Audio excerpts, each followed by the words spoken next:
Hello नमस्कार. तुमच्या सगळ्यांचं राजमुद्रा अकॅडमीच्या ऑनलाईन प्लॅटफॉर्मवर खूप खूप स्वागत आहे. आज आपण काय करणार आहोत किंवा आजच्या व्हिडिओमध्ये आपण काय करणार आहोत तर आपण करंट अफेअर्स फ्रॉम दी 1 जानेवारी टू दी 6 जानेवारी आपण काय करतोय डिस्कस करतोय. राईट.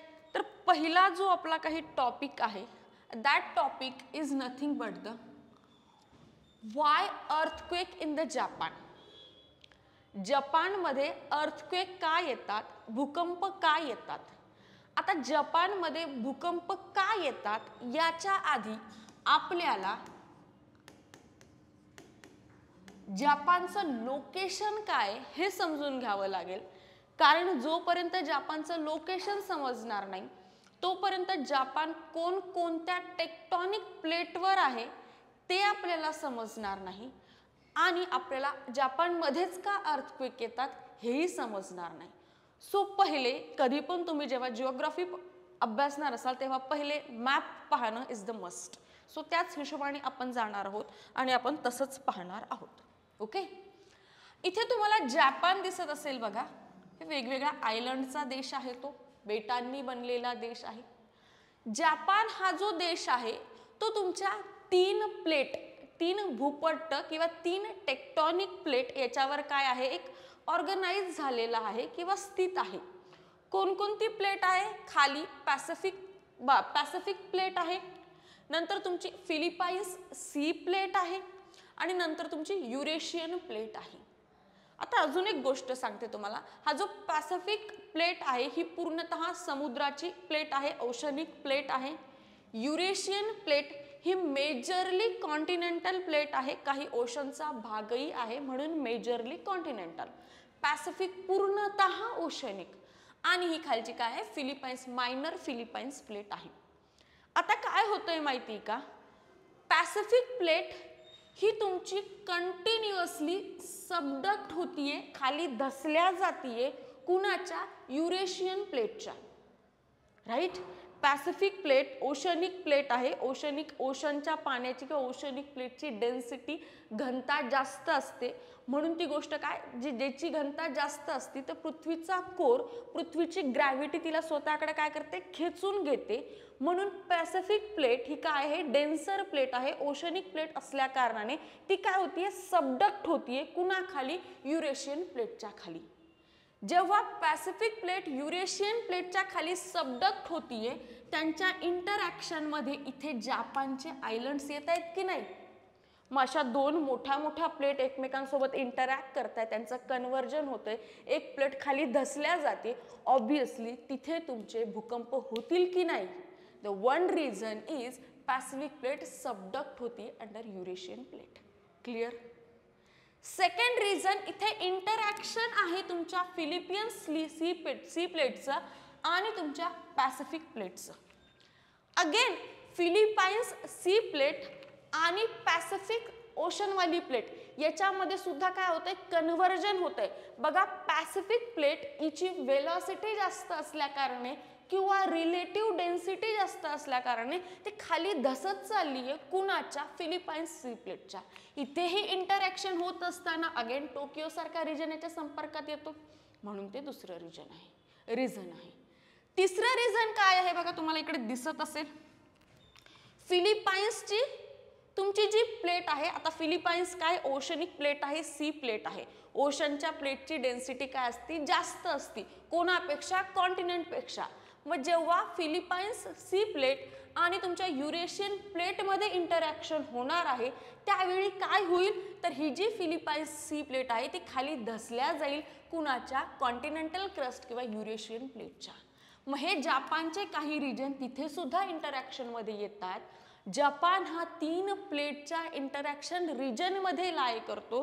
कोणकोणत्या लक्षात ठेवायचं, पेपरला प्रश्न येऊ शकतो. तुमची Philippines C plate minor plate आहे, ती पॅसिफिक ओशनिक प्लेट किंवा पॅसिफिक प्लेट आहे आणि तिसरी तुमची युरेशियन प्लेट आहे. ठीक आहे. आणि यामुळे जपानमध्ये काय होतात अर्थक्वेक येतात. क्लिअर. आता एवढं जर तुम्हाला कळलं असेल तर याच्या अजून 2-4 गोष्टी आपल्याला पाहाव्या लागतात आणि त्या गोष्टी म्हणजे हे जे काही सगळा घटनाक्रम चाललाय हा घटनाक्रम चाललाय तुमचा पॅसिफिक ओशनच्या अराउंड. पॅसिफिक ओशनच्या अराउंड.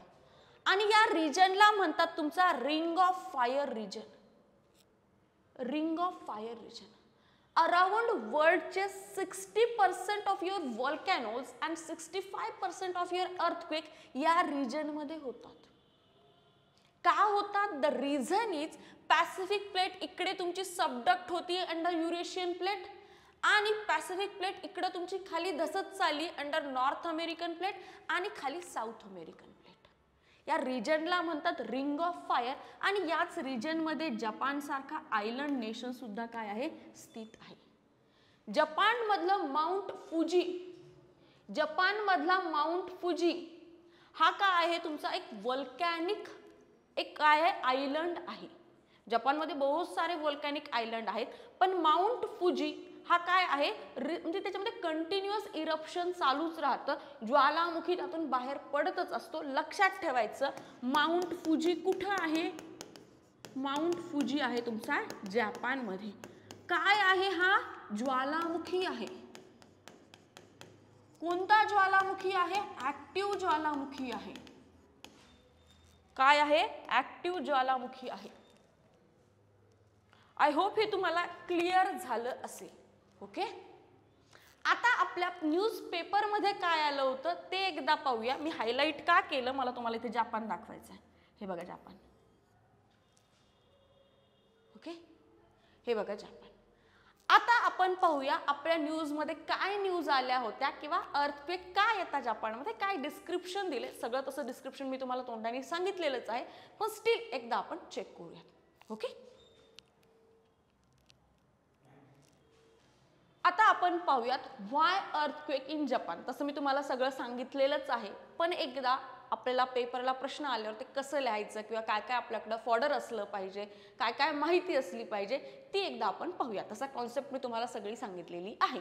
ओके, आता यांचं म्हणणं असं आहे की अर्थक्वेक हे कॉमन आहे जपानमध्ये. द रिझन इज जपान लाय करतो मोस्ट सिस्टमॅटिकली ऍक्टिव्ह रिजन मध्ये. आता सिस्टमॅटिकली ऍक्टिव्ह रिजन म्हणजे काय? जिथे व्होल्कॅनोज कंटिन्युअसली असतात किंवा जिथे प्लेटचं इंटरॅक्शन कंटिन्युअस असतं, बस, दुसरं काहीच नाही. दुसरं रिझन आहे द आयलंड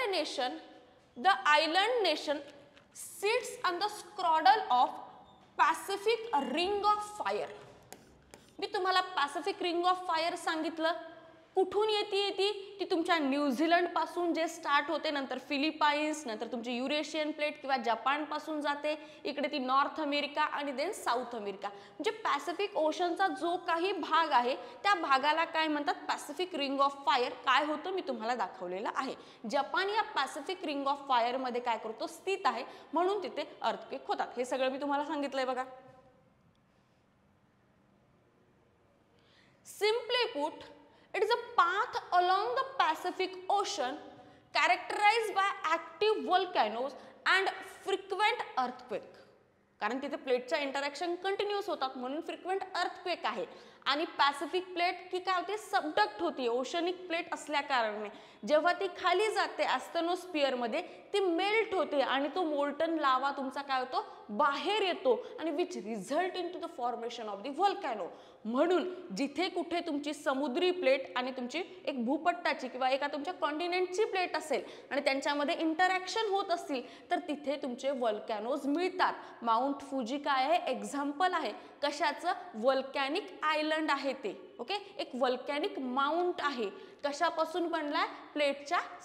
प्लेटच्या इंटरॅक्शन मुळे बनलेला आहे. तुम्हाला सांगितलं मी. यस. आता बघा अजून एक गोष्ट होती. ती गोष्ट म्हणजे जेव्हा जेव्हा समुद्रामध्ये अर्थक्वेक होतात ना, जेव्हा समुद्रामध्ये अर्थक्वेक होतात ना, तेव्हा तिथे सुनामी सुद्धा येतात. आता हे का बरं? अगेन ऐका. कन्सिडर हा पूर्ण ओशन आहे. ओके, या दोन प्लेट मध्ये काय होतंय? इंटरॅक्शन होते. आता बघा दोन प्लेट मध्ये इंटरॅक्शन होतंय म्हणजे एखादी प्लेट तुमची खाली धसल्या जाईल. ओके, आता ओशन मध्ये कंटिन्युअस वेव्हचं फॉर्मेशन होत असतं, लहरी काय करत असतात, मूव्ह करत असतात. आता भूकंप म्हणजे काय, एका प्रकारची एनर्जीच आहे ना, एका प्रकारची काय एनर्जी आहे. तर या एनर्जीमुळे काय होतं, ह्या ज्या वेव्स आहे या वेव्सचा जो ट्रान्झिशनचा जो फेज आहे तो अतिशय फास्ट होतो. अजून एक गोष्ट, ह्या जर वेव्ह तुमच्या समुद्राच्या मधोमध असतील, म्हणजे कॉन्टिनेंट पासून लांब असतील, तुमच्या भूपट्टापासून लांब असतील, कॉन्टिनेंट पासून लांब असतील, तिथे वेव्हची जी इंटेन्सिटी असते ती आपल्याला जाणवत नाही किंवा ती कमी असते. जशा जशा ह्या वेव्ह तुमच्या कॉन्टिनेंट जवळ येतात तशा त्यांची काय होते, इंटेन्सिटी वाढायला लागते आणि मोठेच्या मोठे डिस्ट्रक्शन त्या क्रिएट करत असतात. क्लिअर? जपानमध्ये अर्थक्वेक होतात का, हो होतात. का होतात सांगितलं. जपानमध्ये व्हॉल्कॅनोज होतात का, हो होतात. का सांगितलं. जपानमध्ये सुनामी येतात का, येतात. का होतात तेही सांगितलं. भारतामध्ये कधी सुनामी आलाय का, यस. इंडियामध्ये कधी आलाय का, यस. 2004 साली 2004 साली आपल्या इकडे सुनामी आला होता आणि इंडियाचा जो लास्ट पॉइंट आहे, आपण त्याला इंदिरा पॉइंट म्हणतो, तो काय झाला होता, सबडक्ट झाला होता इन द ओशन. आता आपल्याला तो दिसत नाही due to 2004 tsunami. I hope हे तुम्हाला क्लिअर झालं असेल आणि हेच रिझन आहे तुमच्या जपानमध्ये अर्थक्वेक येण्याचे. जर तुम्हाला हे डिटेल वाचायचं असेल तर तुम्ही आमच्या राजमुद्राच्या टेलिग्राम चॅनलला काय करा, ॲड व्हा आणि तुम्हाला हे PDF आम्ही तिकडे पाठवून देऊ. बाकी कॉन्सेप्ट मी एक्सप्लेन केलेला आहे. नाउ आपण काय करूयात, मूव्ह करूयात to the second news and that second news is 16th finance commission. Okay, आता पहिली गोष्ट फायनान्स कमिशन काय ते समजून घेऊयात आणि आपली 16वी फायनान्स कमिशन काय होती, गठीत होत आहे. फायनान्स कमिशन ही काय एक कॉन्स्टिट्यूशनल बॉडी आहे, संविधानिक बॉडी आहे. ती संविधानामध्ये मेन्शन केलेली आहे. दर 5 वर्षांनी तिचं गठन करावं लागतं. आता या फायनान्स कमिशनचं गठन का करतात, स्टेट म्हणजे तुमचे काय राज्य आणि सेंटर केंद्र यांच्यामध्ये फंड्सचं डिस्ट्रीब्युशन कसं असावं, त्याचा फॉर्म्युला कसा असावा, ते सगळं डिटरमाइन करण्यासाठी फायनान्स कमिशनचं काय होतं, गठन होतं. 15th फायनान्स कमिशनचं सुद्धा गठन झालं होतं. तुम्हाला कमेंट बॉक्समध्ये सांगायचं आहे त्याचे चेअरमन कोण होते. ओके, सगळ्यांनी सांगायचं. आता पुढे, the government appointed NITI Aayog vice chairman Arvind Panagariya. Okay, लक्षात ठेवायचं, Arvind Panagariya as a chairman of your 16th finance commission. हे पेपरला विचारतात का, हो. जे कोणी चेअरमॅन असतात यांच्यावर प्रश्न विचारतात. 15th फायनान्स कमिशनचे जे चेअरमन होते NK सिंग यांच्यावर प्रत्येक एक्झाम मध्ये प्रश्न विचारलेला आहे. म्हणून हा तुमचा काय झाला तर 5 वर्षासाठी करंट अफेअर झाला. याला लक्षात ठेवायचं, पाठ करायचं, याला विसरायचं नाही. ओके, पुढे फायनान्स कमिशन रेकमेंड्स, काय काम काय त्यांचं, वर्क काय फायनान्स कमिशनचं, ते काय करतात, रेकमेंड करतात. एक गोष्ट अजून लक्षात ठेवा, फायनान्स कमिशन सेंटर आणि स्टेट मध्ये फंडचं डिस्ट्रीब्युशन कसं व्हायला पाहिजे हे रेकमेंड करतात. म्हणजे फक्त सांगतात तुम्हाला असंच करायचं का तसं करायचं, डिपेंड्स ऑन यू. हे फक्त सांगतात असं करायला पाहिजे. पण सरकार जनरली जसं फायनान्स कमिशनने सांगितलं तसंच करतं, कारण हा रिपोर्ट प्रेसिडेंट आपल्या पार्लमेंटमध्ये काय करतात, ले डाऊन करतात. पण जनरली तसं सांगितलं तसंच ते करावं लागतं. पण अगेन हे रेकमेंडेशन आहे, कंपल्शन नाही, एवढं पण लक्षात ठेवायचं. ते फक्त सांगतात, एक काय करतात, इन्साइट देतात, असं करू शकता, एवढी पण गोष्ट लक्षात ठेवायची. Recommend the tax revenue sharing. Okay, जो टॅक्स कलेक्ट करताना त्याचं revenue sharing between the centre and state, केंद्र आणि राज्यामध्ये. ऑब्वियसली युनियन टेरिटरीचा भाग will be decide by your centre. For the 5-year period beginning from the April 2026. इथून पुढे आता अपॉइंट केली तर सगळी स्टडी करतील, 26 मध्ये रिपोर्ट देतील आणि 26 ते 31 या पिरियडसाठी या फायनान्स कमिशनचे काय असतील रिकमेंडेशन आपण सगळे फॉलो करू. सध्या कोणची चालू आहे, 15th फायनान्स कमिशनच्या नुसार फंड्सचं डिस्ट्रीब्युशन चालू आहे. क्लिअर? आता पुढे, आता तुमच्यासाठी एक होमवर्क आहे.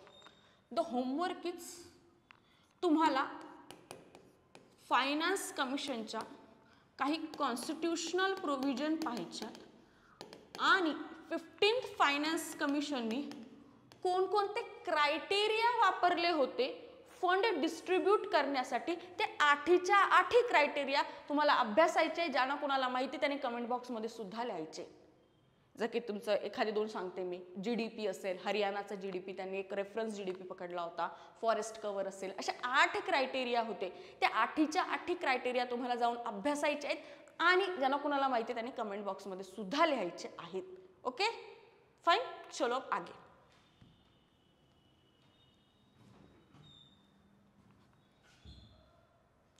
आता फायनान्स कमिशन नेमकं काय आहे ते एकदा आपण पाहूया. Finance commission is a constitutionally mandated body. एक संविधानिक दर्जा असणारी काय आहे? संस्था आहे. संस्था आहे. याची कोर रिस्पॉन्सिबिलिटी किंवा मुख्य याची रिस्पॉन्सिबिलिटी काय आहे? To evaluate centre and state finance. केंद्र आणि राज्य यांचे जे फायनान्स असतील, फंड रिलेटेड जे प्रॉब्लेम असतील ते सॉल्व्ह करण्याचं काम कोणी? फायनान्स कमिशन देतं. ओके, एक डिबेट आहे फायनान्स कमिशन बद्दल, ती सांगते मी तुम्हाला जाता जाता. What is that debate all about? It has to decide formula for sharing taxes between centre and state. तो फॉर्म्युला तुमच्या वेगवेगळ्या पॅरामीटरवर काय केलेला असतो? डिव्हाइड केलेला असतो. जसं मी तुम्हाला 15th फायनान्स कमिशनचा फॉर्म्युला सांगितला, त्यामध्ये 8 पॅरामीटर होते आणि मग फंड डिस्ट्रीब्यूट केला जायचा. उत्तर प्रदेशला वन ऑफ द हायेस्ट तुमचा फंड मिळेल, महाराष्ट्राला थोडा कमी मिळेल, बिहारला वन ऑफ द हायेस्ट मिळेल, सिक्कीमला अजून कमी मिळेल, गोव्याला सगळ्यात कमी मिळेल. हे डिसाईड कशावर केलं जातं? तर एक फॉर्म्युला ठरवला जातो. आता 16th फायनान्स कमिशन नुकतीच गठीत होती. ओके, यांनी अभ्यास केल्यानंतर फॉर्म्युला पब्लिश होईल आणि त्याच्यानंतर आपल्याला अभ्यासावं लागेल. तोपर्यंत 15व्या फायनान्स कमिशनचा फॉर्म्युला तुम्हाला रटला गेला पाहिजे. आता रटायचा का? हा तो रटावाच लागेल, त्याला काही ऑप्शन नाही. काय म्हणजे हे नाही, तुम्ही काही निमोनिक वगैरे लावू शकता, ते डिपेंड्स. ठीक आहे. The centre provides additional term of the reference for panel. काही टर्म्स असतात, काही कंडिशन्स असतात, सेंटर त्या देऊ शकतो किंवा देतात जनरली, आणि ते फायनान्स कमिशनचे जे कोणी मेंबर असतात ते ॲक्सेप्ट सुद्धा करतात. First finance commission was set up in the 1951. तुम्हाला लक्षात राहिली पाहिजे की पहिली फायनान्स कमिशन कधी स्थापन झाली? 1951ला स्थापन झाली. 15वी कधी? त्याचे अध्यक्ष कोण? 16वी कधी? त्याचे अध्यक्ष कोण? हे लक्षात राहिलं पाहिजे, जरुरी आहे. नंतर current finance commission award valid तुमचा व्हॅलिड अप टू दी 25-26. जी काय सध्याची NK सिंग यांनी जी फायनान्स कमिशन जे अध्यक्ष आहेत ती 25-26 पर्यंत तुमची चालेल आणि 26 मध्ये आपले अरविंद सर यांची फायनान्स कमिशन जे चेअरमन आहे त्यांची पुढे 31 पर्यंत चालू राहील. आय होप हे क्लिअर झालं असेल. एवढंच आहे का? हो एवढंच आहे, याच्यापेक्षा जास्त काही नाहीये. फक्त तुम्हाला एक होमवर्क आहे. 15व्या फायनान्स कमिशनची फॉर्म्युला तुम्हाला काय करायचं आहे? सांगायचं आहे. You have to tell that formula in the comment box. नाव आपण नेक्स्ट टॉपिक पाहूया and that next topic is sovereign gold bond. काय? Sovereign gold bond. सुवर्ण सार्वभौम रोखे काय असतं आपण पाहूयात. तर तुम्ही एक गोष्ट ऐकली असेल, जनरली इंडियामध्ये गोल्ड खूप कमी ठिकाणी मिळतो बघा. एक तुमची आंध्र प्रदेशमध्ये खुट्टी माईन म्हणून आहे आणि आपल्या कर्नाटकामध्ये कोलार गोल्ड फील्ड म्हणून आहे आणि एक तुमची सुवर्णरेखा रिव्हर आहे अराउंड ओडिसाच्या रिजनमध्ये, तिथे तुम्हाला प्लेसर डिपॉझिट मिळतात. म्हणजे सांगायचा उद्देश एवढाच आहे की भारतामध्ये गोल्ड कमी आहे त्याच्या माइन्स आणि गोल्डचा क्रेज तुम्ही जर आजूबाजूला पाहिला तर भयानक आहे बघा. मग एवढा सगळा गोल्ड आपल्याला जर देशामध्ये पुरवायचं असेल तर आपल्याला ऑब्व्हियसली इम्पोर्ट करावा लागतो, आयात करावा लागतो. आणि जेव्हा आपण गोल्ड आयात करतो तेव्हा आपले फॉरेक्स रिझर्व्ह असतात बघा, देशाकडे आपल्या RBI वेगवेगळ्या करन्सीजमध्ये असा साठा ठेवलेला असतो, म्हणजे डॉलर असतो किंवा चायनाचा रेनमिंबी असतो, युरो असतो, तुमचा पाऊंड असतो, जापनीज येन असतो, वगैरे वगैरे वगैरे अशा ठेवलेले असतात सगळे पैसे. जेव्हा आपण इम्पोर्ट करतो तेव्हा या फॉरेक्स रिझर्व्ह मधला पैसा आपल्याला द्यावा लागतो. जनरली लोक डॉलरमध्ये एक्सेप्ट करतात. मग आपला फॉरेक्स रिझर्व्ह कमी नाही होऊ आणि गोल्डची डिमांड सुद्धा लोकांकडून मीट केली जावी यासाठी सरकारने काय एक इनोव्हेटिव्ह आयडिया आणला. आणि दॅट आयडिया म्हणजे काय करायचं, सॉव्हरेन गोल्ड बॉन्ड काय करायचे, इश्यू करायचे. सुवर्ण सार्वभौम रोखे, म्हणजे पेपर फॉर्म मध्ये गोल्ड द्यायचं, जो गोल्डचा भाव असेल त्याच्यामध्ये ते खरेदी करायचं आणि जेव्हा तुम्हाला तो विकायचा असेल ऍट द मॅच्युरिटी, तर त्यावेळी जो गोल्डचा भाव असेल तो तुम्हाला मिळेल. ऍट द सेम टाइम एवढे दिवस तुम्ही जे पैसे इन्व्हेस्ट केले याच्यावर तुम्हाला इंटरेस्ट सुद्धा मिळेल, याच्यावर तुम्हाला इंटरेस्ट सुद्धा मिळेल. सो एक इनोव्हेटिव्ह आयडिया आहे. आपण हे पाहूया. रिझन काय होतं, गोल्डचा क्रेज कमी करायचा, बस बाकी काहीच नाही. Okay, will discuss. हे काय आहे तुमचं युनिक फीचर आहे, bond issued in the denomination of gram of gold. म्हणजे जनरली बॉन्ड तुमच्या पैशामध्ये इश्यू केलेले असतात. 10 रुपयाचा बॉन्ड, 50 रुपयाचा बॉन्ड, 100 रुपयाचा बॉन्ड, 70 रुपयाचा बॉन्ड, 1000 रुपयाचा बॉन्ड.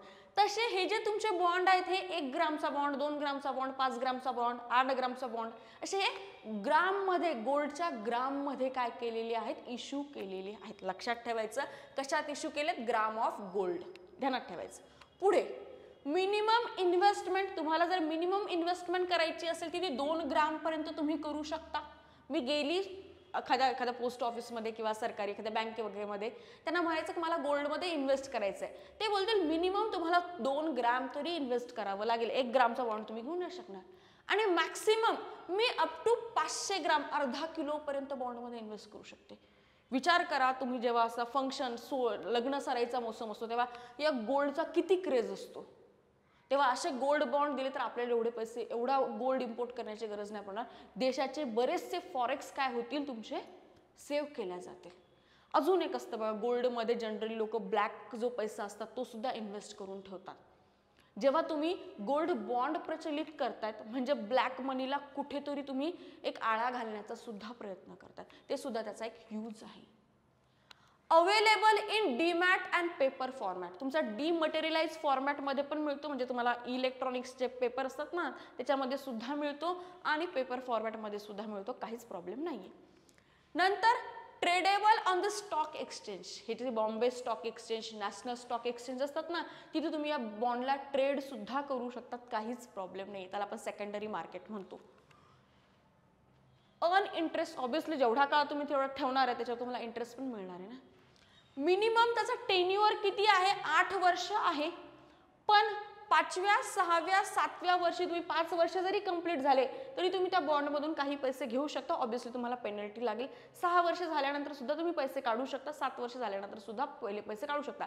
म्हणजे मॅच्युरिटीच्या आधी पण पैसे काढू शकता, प्रोव्हाइडेड तुम्हाला पेनल्टी लागेल. ऑब्विसली पेनल्टी लागणारच तेवढी. Can be use as a collateral for loan, loan खरेदी करायचं असेल तर तुम्ही ते बॉन्ड जाऊन एखाद्या वेगवेगळ्या ज्या गोल्ड लोन देणाऱ्या इन्स्टिट्यूशन आहे तिथे जाऊन तुम्ही ते कोलॅटरल म्हणून सुद्धा यूज करू शकता, काहीच प्रॉब्लेम नाही. जसा फिजिकल गोल्ड लोक ठेवतात तसं तुम्ही याला सुद्धा ठेवू शकता, no issue. Then 0 risk for handling actual gold. Actual gold जर हँडल करायचं असेल you have to be extra careful ना. याला ताळा लावून ठेवू, इकडे बँकेत जमा करून ठेव, असं काही गरज नाहीये. तुमच्या डीमटेरियलाइज फॉर्मॅटमध्ये आहे, तुमच्या फोनमध्येही राहू शकतो. सो तुम्हाला ॲक्च्युअल कॉन्शियस होण्याची काही जरूरत नाही. आय होप हे तुम्हाला कळलं असेल. एकदम इझी आहे. सगळ्या गोष्टी इथे दिलेल्या आहेत, सगळ्या गोष्टी मी एक्सप्लेन केलेल्या आहेत. व्यवस्थित याच्यावर नजर द्यायची. आणि तुम्हाला जर हे पाहिजे असेल तर तुम्ही आमच्या राजमुद्राच्या टेलिग्राम चॅनलवर काय यायचं, जॉईन व्हायचं. तुम्हाला ह्या सगळ्या गोष्टी तिथे मिळून जातील. Okay, you need not to worry about it.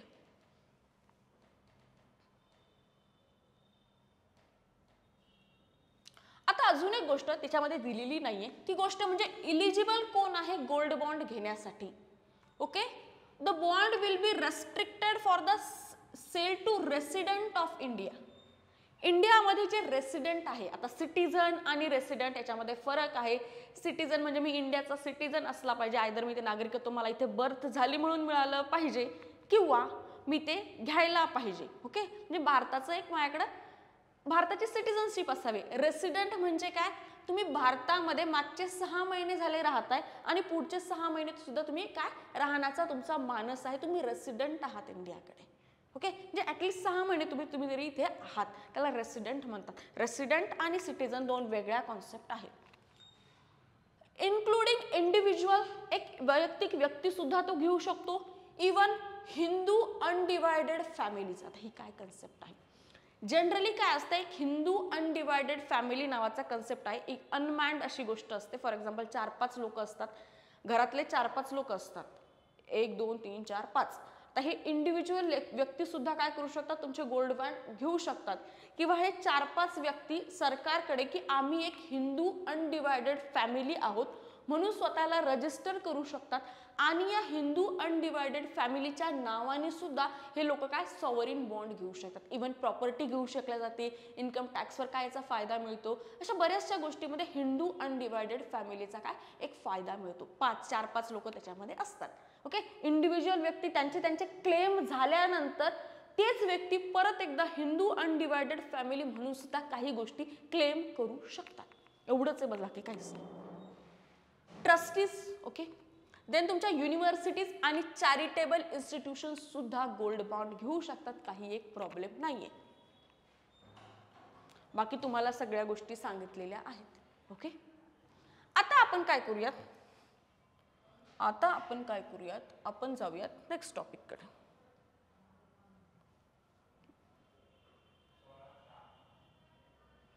And that next topic is financial intelligence unit.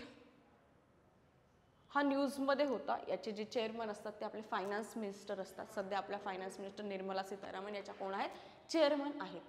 आता हे financial intelligence unit of India काय आहे आणि याचा रोल फॉर कर्बिंग तुमचं ब्लॅक मनी किंवा जी ब्लॅक मनीची लेअरिंग होते, काळा पैसा जी लेअरिंग करून तो पांढरा बनवला जातो, ते मेकॅनिझम आपण एकदा पाहूया. मग काळा पैसा जर पांढरा होतोय हे पाहत असो तर आपल्याला PMLA ऍक्ट सुद्धा पाहावं लागणार आहे. म्हणजे prevention of the money laundering act सुद्धा आपल्याला पाहावा लागणार आहे. आपण हे पाहूयात आणि after this we will stop. आपला नेक्स्ट टॉपिक आहे financial intelligence unit of India. त्याला FIUIND म्हणतात. FIUIND बस. ओके, याचे अध्यक्ष कोण असतात किंवा याचे चेअरमॅन कोण असतात, तर चेअरमॅन असतात आपले फायनान्स मिनिस्टर. सध्याच्या फायनान्स मिनिस्टर कोण आहेत, निर्मला सीतारामन. ओके, आता बघा, the financial intelligence unit in India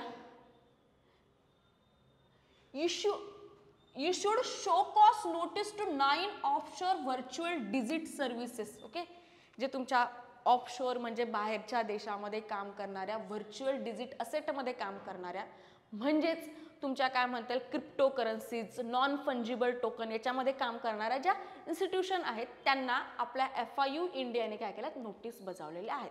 तुम्हाला सांगितलं FIU इंडिया काय करतात. तुमच्या ह्या त्याचे चेअरमॅन कोण असतात, फायनान्स मिनिस्टर असतात. सध्याच्या कोण आहेत, निर्मला सीतारामन. न्यूजमध्ये का आलं की या तुमच्या FIU इंडियाने काय केलंय, ऑफशोअर काही कंपन्याज होत्या त्या डिजिटल असेटमध्ये ट्रान्झॅक्शन करत होत्या, त्यांना शो कॉज नोटीस बजावली. ओके, आता ती शो कॉज नोटीस का बजावली ते आपण पाहूया. This was for operating illegally without complying with the provision of prevention of money laundering act. Prevention of money laundering ऍक्टच्या ज्या काही तरतुदी होत्या त्याला कंप्लाय न करता ह्या ज्या 9 तुमच्या डिजिटल असेट कंपन्या होत्या त्या काही रूल व्हायलेट करत होत्या, म्हणून त्यांना काय शो कॉज नोटीस बजावली आहे. इथपर्यंत आपल्याला काही गरज नाहीये. आपल्याला गरज आहे PMLA ऍक्टची, आपल्याला गरज आहे FIU इंडियाची आणि याचे कोण असतात चेअरमन तुम्हाला सांगितलं मी, फायनान्स मिनिस्टर. सध्या कोण आहेत या इन्फॉर्मेशनची गरज आहे आणि या ऍक्टची गरज आहे. PMLA act, prevention of money laundering act कधी आला, 2002. लक्षात ठेवायचं का, हो लक्षात ठेवायचं. ओके, आता याच्या आपण काही प्रोव्हिजन पाहूयात, नेमकं काय म्हणतात. सगळं डिटेल नाही वाचायचं आपल्याला, काही प्रोव्हिजन पाहूयात नेमकं काम काय करतं आणि देन आपण पुढे जाऊयात.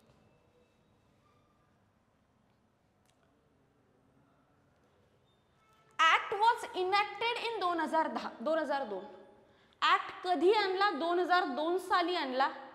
आता भारतामध्ये prevention of money laundering act आला याला कारण काय होतं? In response to India's global commitment to combat the money laundering. Money laundering जगभरामध्ये कॉम्बॅट करण्यासाठी जगामध्ये काय आलं होतं? व्हिएना कन्व्हेन्शन आणलं होतं. त्या व्हिएना कन्व्हेन्शनला भारतामध्ये ऑपरेशनलाइज करण्यासाठी आपण PMLA 2002 आणला. तुम्ही लक्षात काय ठेवायचं? व्हिएना कन्व्हेन्शन मनी लॉन्ड्रिंग बद्दल आहे आणि त्यासाठी भारतामध्ये कोणता ऍक्ट आणला? तर PMLA ऍक्ट 2002 आणला. बस, याच्या व्यतिरिक्त काहीच नाही. पुढे PMLA ऍक्ट काय करतं? ज्या कोणी व्यक्तीने मनी लॉन्ड्रिंग केली आहे असं त्याच्यावर शक आहे किंवा असा गुन्हा सिद्ध झाल्यानंतर त्याची प्रॉपर्टी कॉन्फिस्केट केली जाते, जप्त केली जाते. प्रॉपर्टी जप्त केली जाते, ते प्रूव्ह व्हायला पाहिजे.